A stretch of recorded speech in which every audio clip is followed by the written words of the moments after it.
आज Doubtnut app download करें। Doubtnut पर अपने सभी गणित, रसायन विज्ञान, भौतिक विज्ञान और जीव विज्ञान के डाउट्स का करो सफाया। बस प्रश्न की फोटो खींचो, एक ही प्रश्न को क्रॉप करो और तुरंत वीडियो सोल्यूशन पाओ। अभी डाउनलोड करें। हेलो डियर स्टूडेंट, आज का हमारा प्रश्न है, यदि एक इलेक्ट्रोड का मानक इलेक्ट्रोड विभव शून्य से अधिक हो तो क्या होगा। तो सबसे पहले हम देखते हैं मानक इलेक्ट्रोड विभव से हम कैसे बता सकते हैं कि कौन अस्थायी होगा, कौन कम अस्थायी होगा, अपचयित कौन होगा, ऑक्सीकरण कौन किसका होगा। तो देखिए, मानक अपचयन विभव से क्या करते हैं, क्रियाशीलता। ये जो क्रियाशीलता होता है ना, किसी भी धातु का, किसी भी तत्व का, ये क्रियाशीलता किस पर निर्भर करता है, मानक अपचयन विभव पर निर्भर करता है। मानक अपचयन विभव को हम लोग ई नॉट सेल से लिखते हैं, मानक अपचयन विभव। तो मानक अपचयन विभव का मान जितना कम होगा, क्रियाशीलता उतना ही अधिक होता है। ठीक है, तो अगर हम बात करें हाइड्रोजन की, तो हाइड्रोजन का मानक अपचयन विभव कितना होता है, 0 होता है। तो हाइड्रोजन के लिए मैं लिख लेता हूं, ये हाइड्रोजन है, तो हाइड्रोजन का मानक अपचयन विभव क्या होता है, मानक अपचयन विभव इसका 0 होता है। और कोई तत्व मान लेते हैं, एक ए है और एक बी तत्व है। तो अगर ए तत्व का हाइड्रोजन से जैसे जैसे ऊपर जाएंगे, मानक अपचयन विभव क्या होगा, घटते जाएगा, क्योंकि क्रियाशील क्या होगा, अधिक है ना।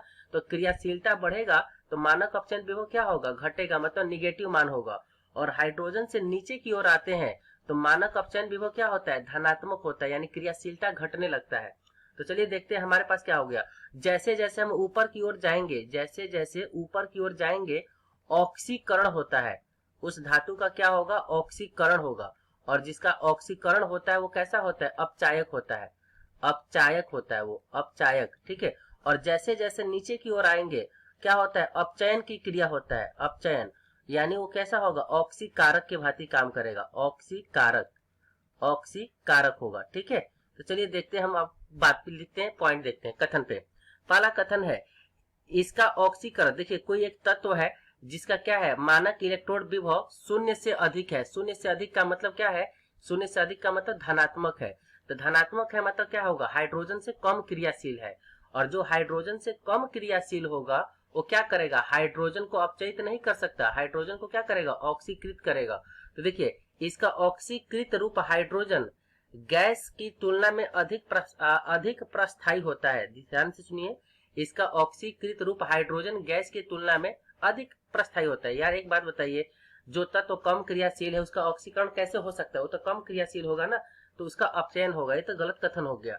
बी कह रहा है उसका अपचयीकृत रूप, ध्यान से सुनिए, हाइड्रोजन के इसका अपचयित रूप हाइड्रोजन गैस की तुलना में अधिक अस्थायी है। तो बिल्कुल सही बोला है, क्योंकि हाइड्रोजन क्या होगा, क्रियाशील है, तो ऑक्सीकरण होगा।